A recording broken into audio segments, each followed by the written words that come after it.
Welcome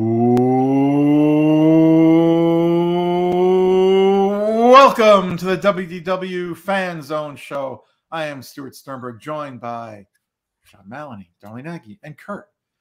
And tonight we are going to discuss what if what Josh D'Amaro said at the D23 Expo comes true and we do get a Villain's Land at Walt Disney World. Where will it be? Will it be at the Magic Kingdom? I think he said at the Magic Kingdom. Magic Kingdom. Where will it be there? Will they expand the Magic Kingdom to fit it in? How will they do it? Will it be attractions? Will it be a show? Will it be villains walking around scaring the you-know-what out of all the adults?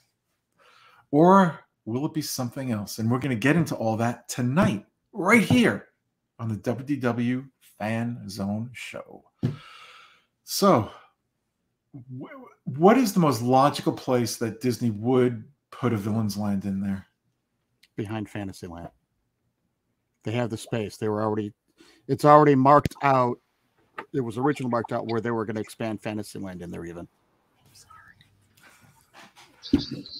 Yeah, and it fits. I think I've heard the same thing, and I think it fits thematically too. You've got that juxtaposition of the lighter side of fantasy and then the darker side of fantasy. Mm-hmm. Yeah, I'm sorry. Lottie Ferguson has also joined us. So Lottie, please tell us why you're late, and don't tell me it's work. It's work. It's always work.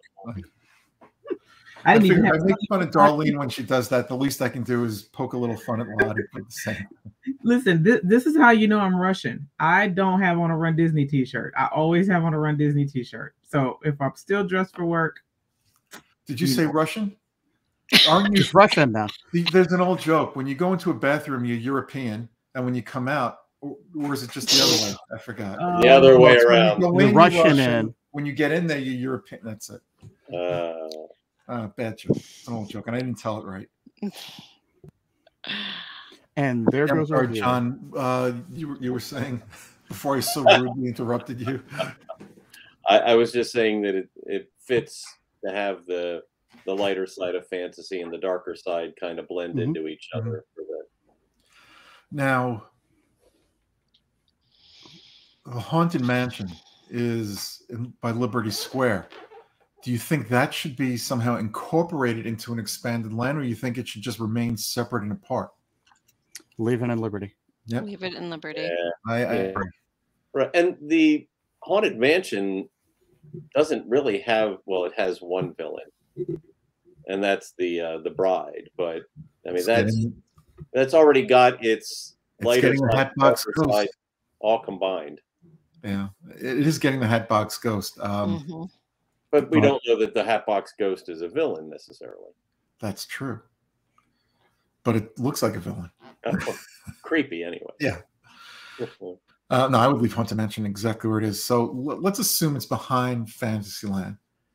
What are some of the things you think? Well, let's first say, what are some of the things you'd like to see, and what are some of the things you think Disney could possibly do? Anyone? Well, I think they could, like you said, expand behind Fantasyland.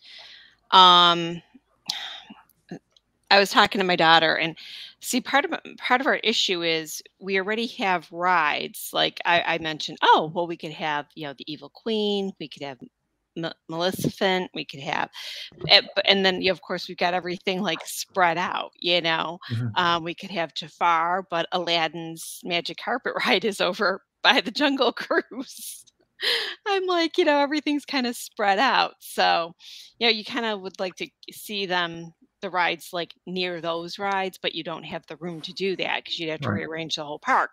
So, but I'm thinking, I would bring Jafar was very popular. You have, your evil queens, of course. I would like to see the Queen of Hearts out there with some of her minions. That'd be cute. Maleficent. Yeah, I said her. Yeah. I think Maleficent's going to need a dark ride, and it's got to tell that story. whether it's a D or an E attraction, whichever, it's going to have to tell that story from Maleficent's point of view, kind of like our movies did. Yeah. How about something with go Thanos? there? With who? With who? Thanos, Marvel. I don't think we can, Not unless it's a new. Fantasyland. Not Fantasyland. Yeah. I don't think he fits there. But you know who does is Hades. Yes. And he's, and so one of the things I think that Disney is going to get out of villains, just beside the darker half of Disney, is the comedy opportunities as well. And Hades fits that spot so well. Well, they're going to have to, because you're creating a villain's land that has to be friendly to kids. Right. Exactly. Right. So we could do the Hades version of Mr. Potato Head. Yeah, they could. It'd work. Maybe a baked potato. They could do a villains parade back there. There's all sorts of things they can do. I think what you'll see, regardless of whether they've used characters or have attractions maybe similar in when I say similar, I don't mean in theming, similar in possibly being dark rides, that's what, like you mentioned before with Aladdin's carpets. They could do something where you're taking the villain's characters like Jafar from Aladdin and create a different type of attraction over in a villain's land. Right.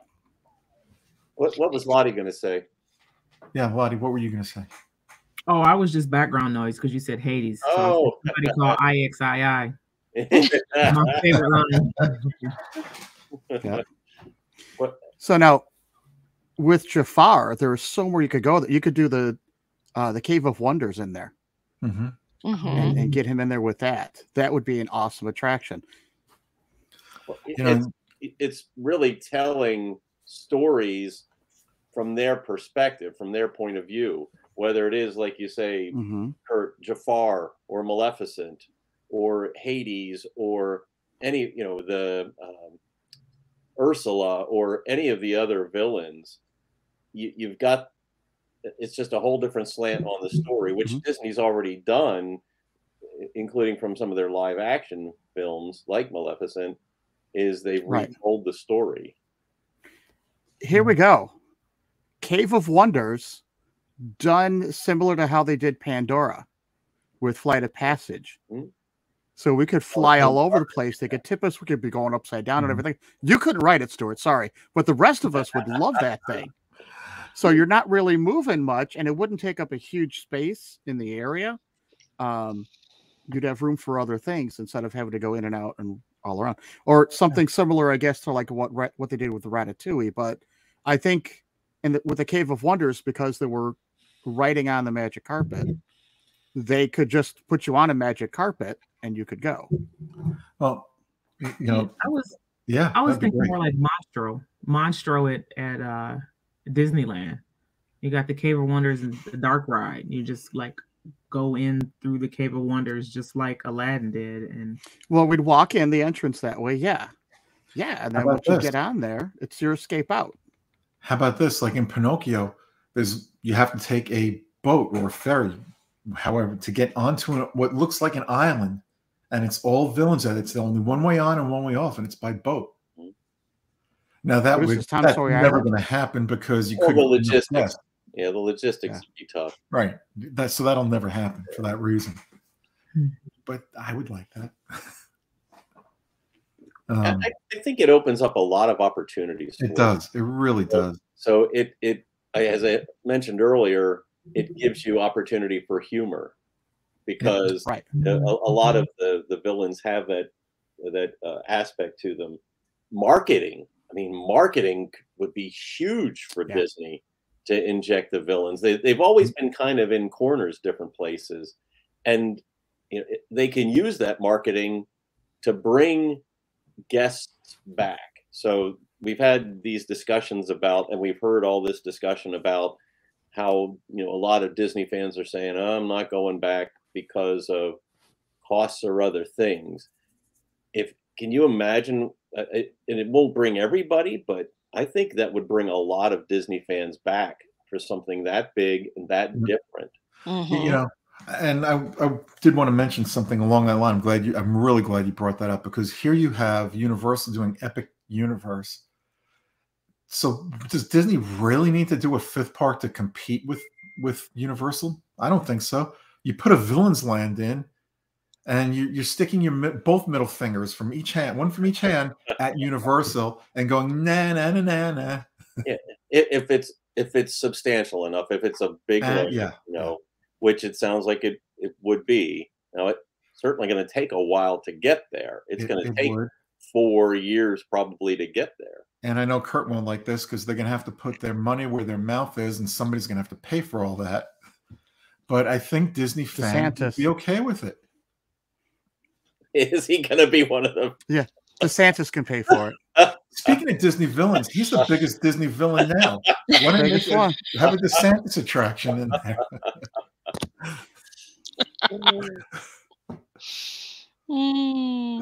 Boy, can you imagine? Ride the DeSantis dune buggy. It'll take you from one state to another without your permission. Right? Oh, heavens to Betsy. Yeah. I had a clock, the Disney villains clock, and it had like Chernabog, you know, and the wings, and then the clock face was in the front, and then all of the other villains were you know, standing there underneath the wings of Chernabog. I could see larger than life presence, you know, like a mountain or something, and then Chernabog just scaring the bejeebas out of all of the little kids. Just a ridiculous animatronic that blew smoke and the wings moved or something, and I think it would be great. Chernabog is just underrated. Nobody ever remembers him. And you know what? That's a great idea. And you know what else they can do? You look at Dinosaur here at Disney World, and you look at the Indiana Jones attraction at Disneyland. It's virtually the same attraction themed differently. If you took that attraction layout and you themed it with a villain, you've got a home run. And, you know, so it's not like they have to recreate the wheel for some of these things. Yeah, it's all about the story, and you know, certainly good execution, but the mechanics and the technology behind the ride are the implementation, the execution, and then the theming and the story overlaid on it. You know, you can say, well, they're cheating, they're using something they already have, but if they give you a whole new story and it's rich, then who cares? Yeah, absolutely. And it really has to be something that, like, Ursula's already in another attraction. You know, same thing with Hook. Hook is already over there in Peter Pan. I don't think you want to overlap in that situation. We bring up Maleficent. There's no Sleeping Beauty attraction in the parks. Okay, Chernabog, he's not there. The flying carpets are over in Adventureland. That's a different situation. Well, they could always change that. Something could always change the. That's right. They could change it. They could get rid of that. I don't think too many people would complain. You know, I would not be upset if they use characters in multiple places. That wouldn't bother me at all. If the attraction is worth it, or the entertainment is there for whatever they do, it wouldn't bother me one bit. See, now one of the things that I was looking at was even something with Alice in Wonderland. I mean, yes, we have the Mad Tea Party and stuff, but doing something with that, with the rabbit hole and all that, and the Mad Hatter, and how about a little kids play area or kids and adults play area where you can go through it, and no you have a rabbit hole and all that. That would be fun. No, taking this to get really small, this to get really big. No tripping. Please. So Kurt does not want to go down the rabbit hole. I'm not going down that rabbit hole. No. So I have a question. What do we think about if they did something like this? And you know that parks are always evolving, they're always changing, they're always adding new things, new properties, new IP to the mix. There's been this trend lately of movies not having villains. How would you incorporate future movies that are following that trend into the villains area of the park. Oh boy! For example, that makes it difficult. In Kanto, there's no villain really in Kanto. Yeah. Technically, in Frozen, there's not really a villain. Right. Well, yeah, there is. That prince. He's weak. Semi-villain. Hans, yeah. Hans. Remember him? Yeah, I agree with what you're saying. Hans and Franz. It makes me wonder, would they look to launch off of that from a synergistic perspective to include more villains in movies to try to inject those into the parks in the future then too. I agree it's a tough balance, but I think that Disney has enough content that they can have both. They can have the films without the stereotypical villain or the traditional villain, but then still have and that gives them more variety than that they can also have the movies with a very discrete villain. Yeah, they could definitely do that. I think some movies like Encanto, it's the story's written so well, there's no room for a villain. But that doesn't mean they can't write a future story where one fits in, so go with it. And if it's successful, that Disney likes to build on success. Yeah. So they're not going to abandon villains if they've got a large villains land that is popular. Now, Lottie, your children are younger than any of ours, except John's. Just kidding, John. But seriously, with your kids, who are their favorite villains? So oddly enough, I am currently starting Halloween costumes, and we are all going as Disney villains. Yay! So Kyle and Charlotte are in a fight right now over Dr. Facilier because Charlotte, was like rail thin and she's got that cute little gap, so she just thinks that that's her villain. Ava is totally into Cruella. Since the movie came out, the live action movie came out, that's just been her thing. And Candace loves all things pirates, so she's going for Captain Hook. Hey. What about you? So my favorite villain has always been the Evil Queen from Snow White and the Seven Dwarfs, and I have that costume already, and I'm trying to find it. But if I cannot find it, I'm probably gonna do Yzma. And for you folks who've listened to our past shows, Lottie is referred to sometimes as the Evil Sandwich Queen for her disdain for Earl of Sandwich. And she wears that tiara quite fondly. Yes. But the kids like the villains just as much as some of the regular characters, the main characters. So they're good with protagonists and antagonists of the story. Kyle's favorite, I think his favorite is Hades, just because he's so funny. He's so funny. So yeah. Yeah. He's great. But so this should be a fun year. Yeah. Sounds like fun. We need to see pictures. Yep. Oh, if I get them finished in time.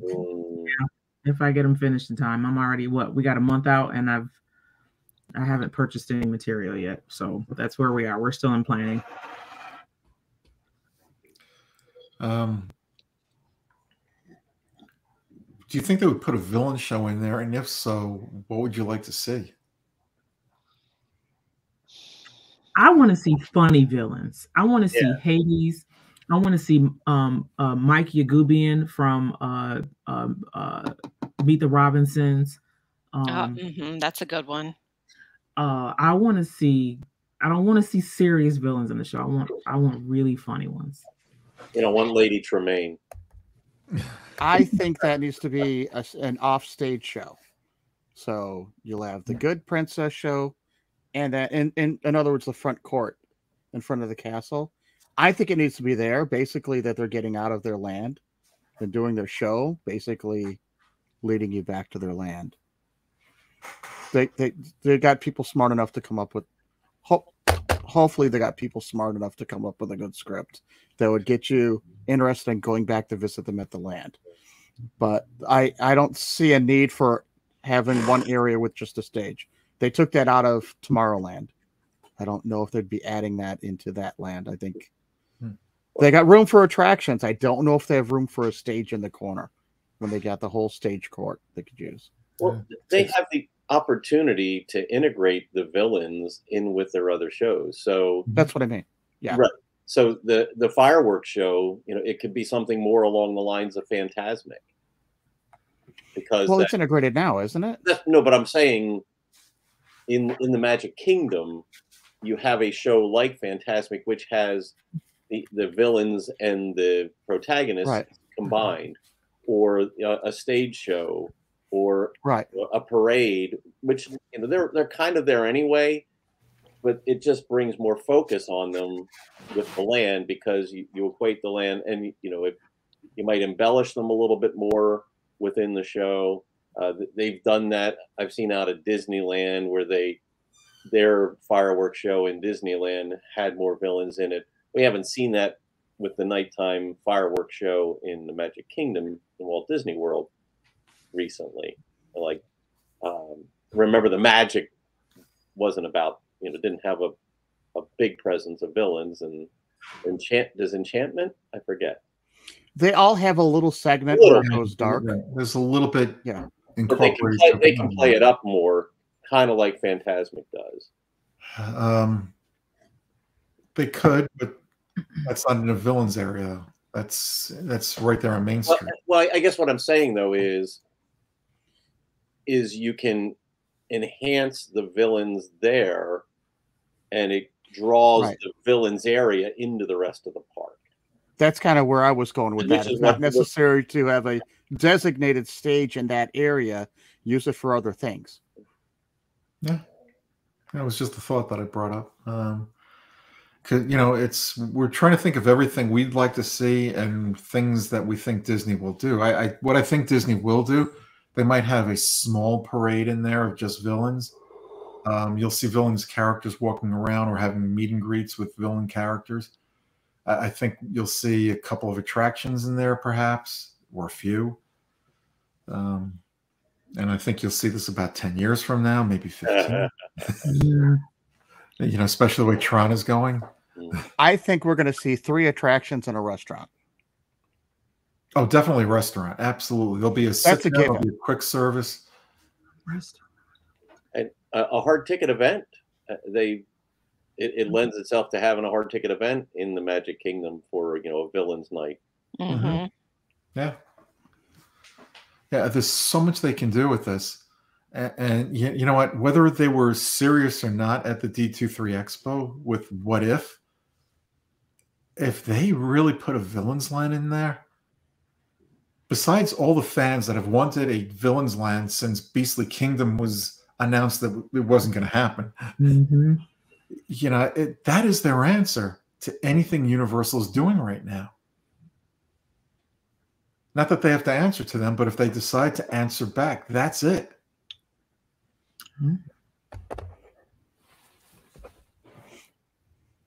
Did I stump you guys? Do you disagree? No, I think Lottie and I are trying to figure out the theme for the restaurant. Yes, that's exactly what. I'm looking through all the characters going, who would make a good restaurant? We could eat Scar. I mean, I don't know, but too soon. And you don't want to eat all the animals that Scar and the hyenas ate either. Well, Scar was he'd be kind of gamey and tough anyways, but well, you could make it a restaurant around one of the more medieval themed villains where, it's creepy, it's got bubbling cauldrons and just a generic one like that. Yeah. Madam Mims from Sword in the Stone. Oh. Yeah, Madame Medusa from The Rescuers. You know, the Black Cauldron. Not that it's a big Disney. Yeah, the Horned King from the Black Cauldron. How about Cruella de Vil's hot dog stand? Oh my! No, you gotta redo. Well, it's not at Magic Kingdom, but Coral Reef. You gotta be Ursula and eat the fish. Yeah. True. Dr. Facilier would be a good one. Imagine the brews we could get with that thing. Oh yeah. You know, the mixologist. It's endless what they could do there. It really is. Well, yeah. And you know what? Whatever they do there, you're going to have most fans. I think majority of fans are going to go, "Wow, that's so great! It's so awesome."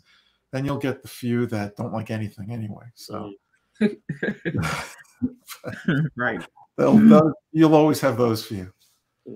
But you know, 99.9% of the time, Disney gets it right, and they get it better than anyone ever expects. Except for their recent nighttime shows. Well, you know, those shows were not bad, but they weren't what we were used to seeing. So, and everybody held the other shows on to a pedestal. I wholly agree. I'm just, well, then, you know, was it the right time to do it? I don't know. I'm just saying that they, you know, their batting average with their latest nighttime shows is not good.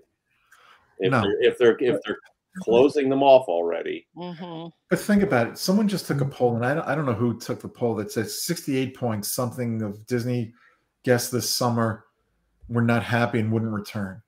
Now, I don't know who took this poll. I don't know the legitimacy of it, but you know, I can't believe that's true. You know, yes, there are problems there because of everything we've been through the last couple of years. Things have changed. You know, there are things that none of us are happy with. There are things that some of us are thrilled with. Right. But if Disney is willing to take a loss on a large investment, that tells you that that's a pretty telling. Well, what Disney was doing, I remember them. They had people in the front of the park taking surveys, asking questions about the fireworks shows. Did you like it? Would you come back to see it again? So they, you know, a lot of that marketing research that they were doing there probably went into their decision, but they usually do that because there were enough rumblings in social media and elsewhere that caused them to do the research in the first place. I keep getting emails now about discounts on hotels. I think there are people disappointed. I don't know if it's 68%. But I think there's disappointment because I think that it's starting to drop again. Like I said, I don't want to put any validity into the I found the story. Yeah, okay. Yeah, it's a Brooklyn-based company that connects vacationers with timeshare owners online. There you go. So I don't know that I wouldn't trust that. Totally trust that. Yeah. I would not trust Brooklyn. Right. It's I mean, in a what is this? An Oklahoma news station picked it up. Yeah, it was also in the New York Post too. 68% made it feel like the cost increases made the theme park lose its magic. You know what? The cost increases did not make the park lose the magic. The magic is still there. But what people have to do is let the magic come to them, then look for the magic yourself. You know, but that's hard to do at $150 day and then being charged another. Kurt, you know what? And then being charged another $10. That's where the people are talking about. I know. It's like, well, I used to get all this stuff. Why do we pay for it? It's kind of taking some of the magic away, is what they're saying. A lot of people are first-time goers that say they won't go back. Yeah. And how do you trust that? I don't trust that survey because I don't know who they asked. Did they ask people that were Universal fans that happened to go to Disney for a day? Yeah, well, yeah. What's the baseline here? What's the common thread? It's right. just you don't know. Random polling, and it's actually a few different places. That Time to Play was another one that they said they polled Disney enthusiasts, and they said a large majority felt that like they wouldn't get a true Disney experience if they didn't pay for upgrades like Genie Plus. And so, I mean, I don't. You know, look, Darwin, maybe you can back me up on this. When I've gone to the park without going on a single attraction, and had some of the best times in the park. Yes. I have That's coming from an annual pass holder, though. That's the difference. Someone that's going down for a week versus someone that can go. Yeah, I know. They want to go on everything. Yeah. But how many times before darling. Genie Plus was even around, how many times did we get on the show and say, you got to research, you got to plan, and do not expect to get on anything, and not anything. Do not expect to get on everything you want to go on. It's not going to happen. But that's always been true. If you're going for a week, you don't have enough time to do it all. You just don't. No, you don't. You don't. You really. I mean, even someone that comes down for 4 or 5 days, it's very hard to get everything done. Well, and Disney offers Walt Disney World, which is intended to get you to come back. So certainly we hear all this discussion right now, that Disney wants the dollars from the first time travelers. I buy that to a degree, but Disney needs you to come back. If they would go through everybody in the country if they only came down once a piece, one time only. So they do need people to come back with some level of frequency. You know what the problem is right now from a Disney fan standpoint. Disney is looking at Disney World more and more like a true business rather than let's do anything and everything for the guests just because they like it. They can't do that. They have to make money. There are things I don't like. I don't like the fact that prices keep going up. I don't like the fact that they take things away. Like they tease you with things and then take them away. Right. But you know what? It's a give and take. You get out as much from Disney as you're willing to put into it. If you're not willing to put in the effort to enjoy yourself, to let yourself have a magical time, you're not going to have one. And it's not a hard effort. It's just go and have fun. If you're willing to spend the money to go there, enjoy yourself. Don't complain about it. I think people put too much pressure on themselves because of the amount that the trip costs. They put too much pressure into, we have to hit this, and this. And, this is, for some people, a once in a lifetime deal. And so everything has to be perfect. And that's what takes all the magic out of the trip. Well, you know what? I've said in the past, I'd rather see them raise the price of the tickets and get rid of Genie Plus and go back to Fast Passes. So make up your revenue that way. But they're not going to, at least not for the foreseeable future. I hate the reservation system. I'd like to decide that morning if I want to go. I don't want to decide a week or two in advance, but I'm dealing with it. There's no spontaneity to going. There hasn't been a spontaneity to go to the parks in years. But again, we know they are still having issues with staffing. They are going to be having these reservation systems. That's the only way that they know that they can get enough staff in the park, in that particular park on that. Yeah, I don't see the reservation system going away anytime soon. I think it's going to go beyond 2023. Even if their staffing is full, because they can say, okay, we're expecting this number of guests in the park. Here's how many employees we have to schedule. And as we've said before, it does, it's the other side of the coin. It gives them the opportunity to provide a better experience, right? Because they're not overwhelmed for an unexpected level of guests. Right. I don't have an issue with that. I would rather know that it's not going to be 100 million people into one park. If there's still an opening in I'd rather know that. I'd rather know up front, oh, hey, this park is completely full today. I kind of would rather know that going in. If I did not live here, I wouldn't care about the reservation system because I'd have to make reservations anyway to go on my vacation. That's the point. But living here, it's like I want to wake up on a Friday morning and say I'm going to Hollywood Studios. Yeah, absolutely understood. I understand that. That's how it used to be when I first moved down. Yeah. And I agree, Kurt. I completely agree with you as far as the spontaneity of it goes. They've taken that away from us because they want to know where you are every second of the day. They want to know where you're shopping, what attractions you're going on, where you're dining, when you're dining, and how often you're spending your money and where. Even the Fast Pass system. Now, the Fast Pass system got out of hand. if they ran the fast pass system the way they run Genie Plus now, where if you're staying on site, you can start it at 7 o'clock in the morning, whatever, and it's not 90 days out, 60 days out, whatever it was, start making your fast passes. I would like it better. But even then, you know, when they had it that way, they knew where you were going to be.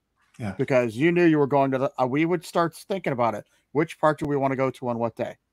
And we would start making our fast passes 60 days out. You had to make the passes, like you say. You had to. So, okay, and they had advanced dining reservations. Yeah. And that's when you would start making the advanced dining reservations as well. How do you know what you want to eat 6 months out? You had to decide. Yeah. Well, maybe that's why they changed that window, so it's a lot smaller. Hopefully. Yeah, I'm glad it's 2 months instead of 6 months. Yeah, it's still a challenge, but it is. It is. But you know what? There are times where I've gone to the parks and we decided last second, hey, we weren't going to eat there today, but we decided, we're going to eat there. Let's see where we can go. And we've gotten lucky a couple of times getting to Via Napoli, my favorite restaurant. Before, yeah. And there are other times we're not so lucky, and we will wind up eating somewhere else. But that's the luck of the draw. But we would look 24 hours out because that's when everyone has to cancel. 24 hours out, people have to cancel. Right. So there might be an opening. Yeah, I'd rather have that spontaneity where I can decide, and if I get locked out of a restaurant, so be it. I'll have a chance another time. Right.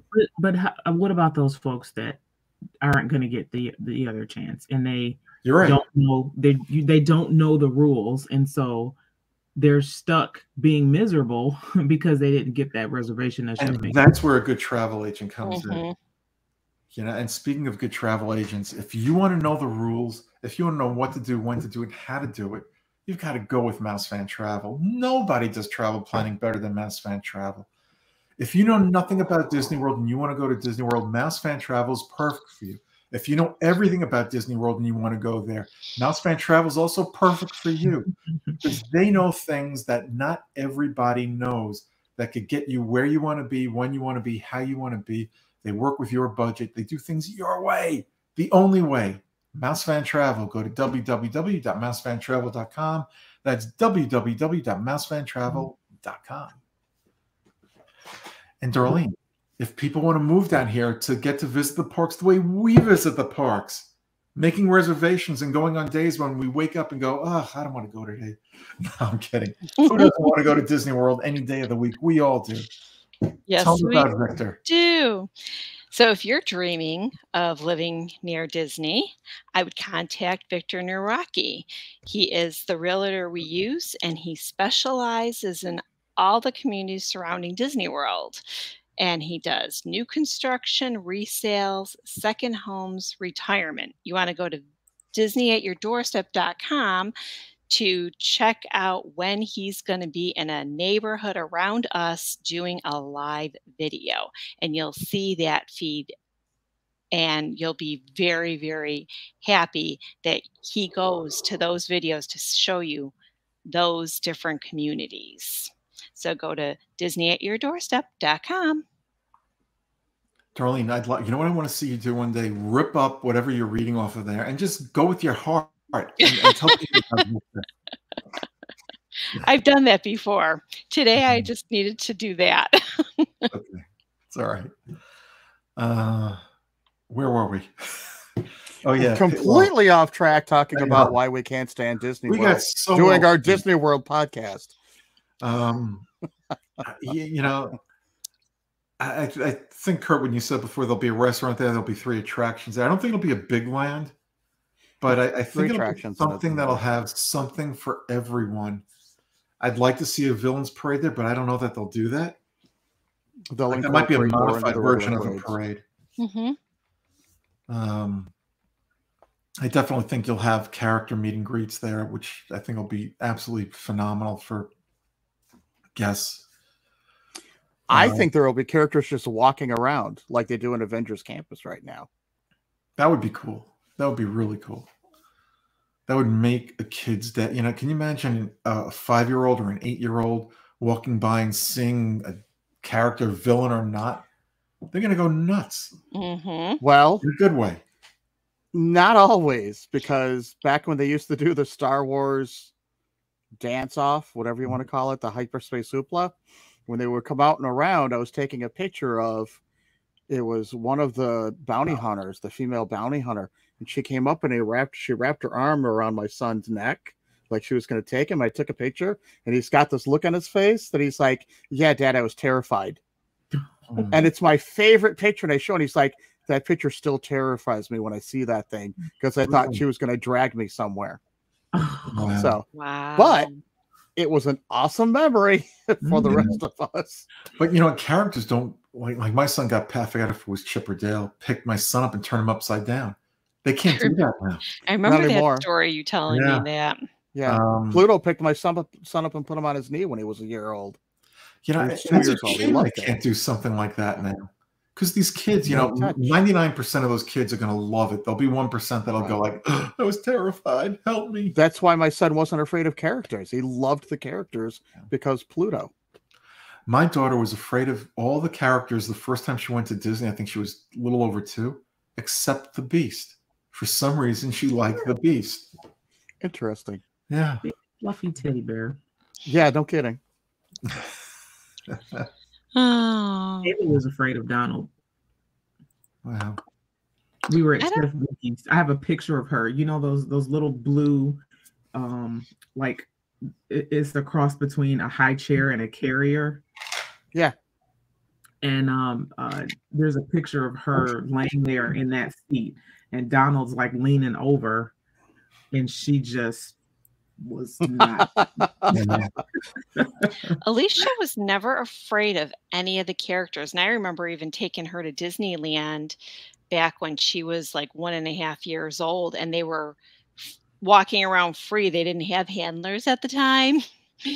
And all the characters just came right up to you, and she was never afraid of any of them. That's because her mother was terrified of all of them, so she had to make up for it and show who the adult in the room was. That's not true. Funny, though. Do you think they'll devote a big enough space to do everything we want them to do? There's not enough space to please everybody. Yeah, there never is. Yeah. There never is. You're right. Now we know they can't do something really involving and engaging. I mean, look at the space in Pandora. That's roughly the amount of space that they've got back there, give or take a few acres. That's people complain because there's only 2 attractions, but that's plenty of space to put a restaurant in there. Oh yeah, and the walk around area. Oh yeah, yeah. There's a lot they can do. I don't know how much square footage each attraction will take up. I think it definitely fit 2, if not 3, in there. Right. You know, look at Toy Story Land. You know, it's got the roller coaster. It's got Toy Story Mania.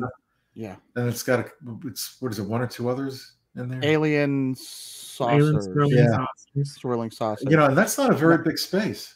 They cheated with that one though, because the Toy Story Midway Mania is the building that's already there. So when they built it, they really only built 2 attractions. They cheated that in. Hey, but you know what? It was a wise use of their space. Absolutely. You know, even though they cheated, there's still 3 attractions there in a very small area, and they could do that with a Villains Land. Well, yeah, and using that roller coaster the way they did, that roller coaster goes over the top of the alien swirling saucers there. Yeah. So that was smart. You know, and who's not to say instead of building out, they could build up for an attraction. They got to watch their views because of the other lands. Oh, I know that. They can't spoil the other lands. But if it's all the way in the back, as far away from Fantasyland, they could probably get away with something like that. Well, I mean, Slinky Dog, when you're riding Slinky Dog, you know, there are clear views of Star Wars from Star Wars Land. Yeah, we're taking videos before it opened. I remember that. Mm-hmm. But you know what? It could be an inside or indoor villain roller coaster. Well, if it's indoor, then they'll just paint it blue and it'll disappear. You won't see it. Go away green. Go away green. Yeah. Yeah. There's a lot they could do there. I keep saying that because it's true. They can. I'm excited about the Villains Land. I think that this is one of the things that people have been wanting the most to hear about. But do you think that it was mentioned because of that, or do you think they really are planning on doing something? I think this has been in the works. I don't know. I don't know. I They feel didn't like have anything. I feel like they didn't have anything to say, and they feel it out to understand what none of us, but none of us were there either. And I wish we were, because I had heard a lot of things were said behind closed doors that we didn't hear. And to listen to every venue that's out there, it is kind of hard. But that's what I was told, is that a lot of stuff was said behind closed doors and was not released. All right. Well, here's what I think, regardless of what was said and not said. Until Disney makes an official announcement, whatever they said at D23, I will continue to believe this. They had nothing going in for whatever reason, and they had to throw a bone to the Walt Disney World fans. Yeah, because everything, like I said, went overseas. Where's the artistic drawings of it? Yeah. And they know that this is a big advertising opportunity for them to their fans, and if they didn't have more than what they had, if they didn't give us what they had and they had something else, they would have been losing a huge opportunity. So I don't think there was anything big and concrete that they didn't share. Right. I think the mistake they made was underestimating the IQ of Disney World fans. I think a lot, if not most, Disney World fans saw right through what they were doing. No, we're not angry with them. We're not upset with them. We're not happy. We're, like you said in the show last week, we're disappointed. Yeah. I mean, they kind of made a big deal about Figment getting his own meet and greet.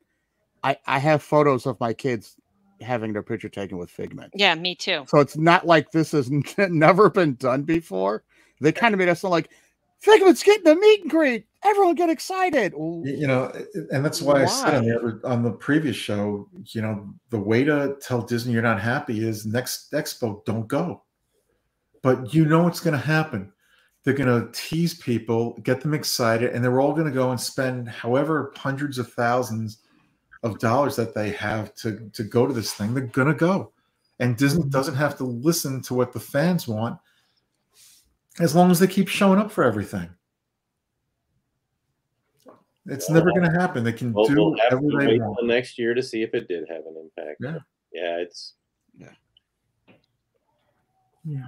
I think right now their emphasis is on streaming and the movies. Oh, streaming especially. And it should be streaming right now. Streaming especially, yeah.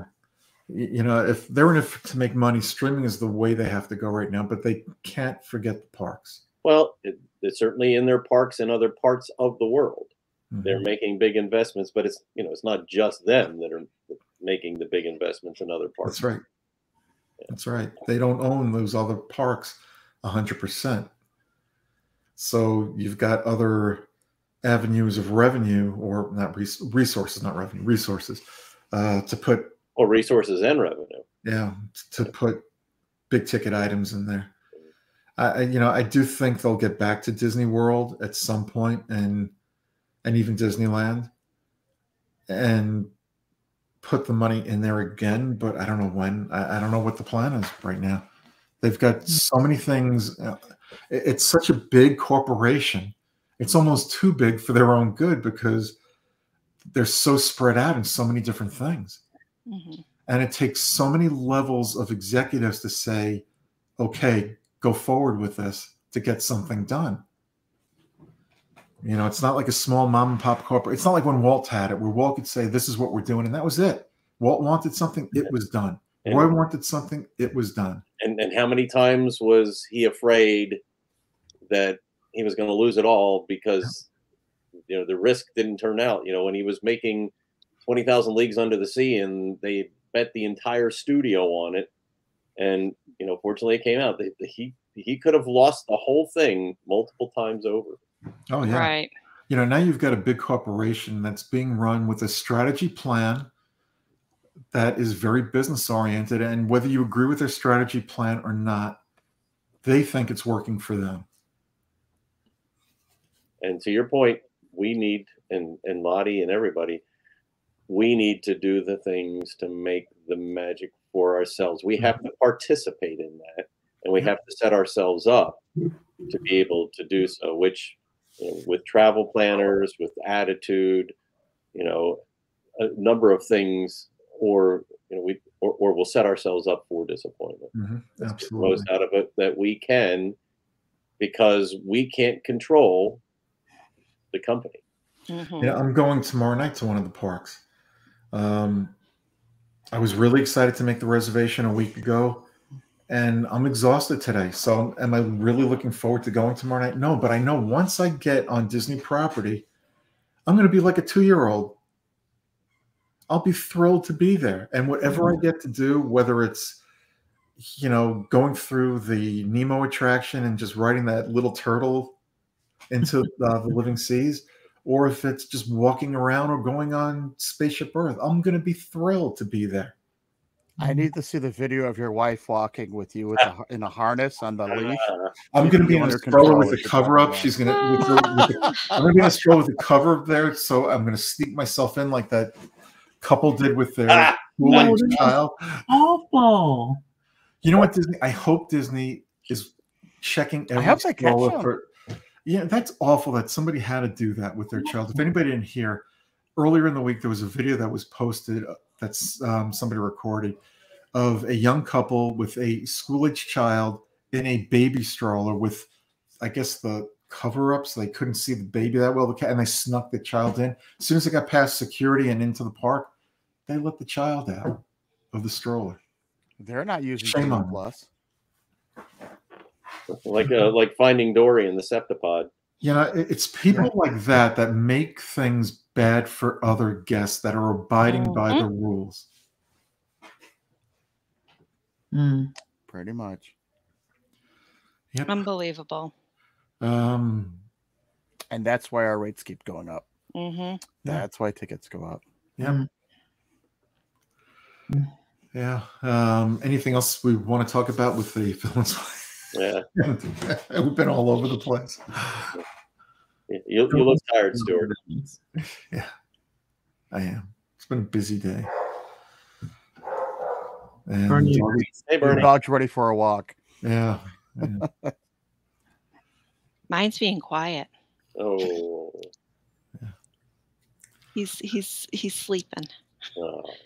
All right. So, what type of attractions before we get out of here, what type of attractions would all of you like to see in a Villain's Land? If you could pick one or two. It's going to be a dark ride in 3D, just Ratatouille / Pandora Flight of Passage-ish. That's what I'm seeing. Okay, Darlene. I'm thinking something with a roller coaster. No loopy thingies because I can't do those anymore. So some decent one, and I'm still going with something with like the rabbit hole and all that stuff, and making it fun and bright, and but with the villains the are dark and evil. Well, I want it fun and bright, ride. but could you picture the Queen of Hearts from Alice in Wonderland? You know what I mean? She's bright, if they did a play area like Honey, I Shrunk the Kids. Yeah. If they did a play area like that with Alice in Wonderland theme, that would be great if they have the room for it. Well, play area? I want a roller coaster. Okay. It's not going to be bright. It's going to be. We need the third attraction. Yeah. All right, Lottie. You know me. I want something food related. Give me food is an attraction. So give me quick service and serve like the poison apples from Snow White. Serve the little wormy things that Ursula was eating. I don't know. just a bunch of food, Disney villain food, quick service. I don't know what I'd call it though. The Evil Sandwich Queen Shop. Oh. How about you, John? I don't know about the track or the mechanism or whatever, but something frenetic and funny. So what I'd like to see is not Pirates of the Caribbean. It doesn't have to be water, but you're in a cart or a car, truck. It could be a boat. It could be anything. And you're going through all these different villainous areas with all these different villains, Disney villains, that will tell a story of their history as you go through. But it has to be made fun too, so you don't scare, Yeah, they all have to have some level of lightness, as you said earlier. Yeah. True. Yeah. Yeah. All right, we're gonna get out of here. Till next time, we'll be back early next week with the news and events show. Till then, be safe. Bye-bye. Good night, everybody. See you real soon. They're changing, all right.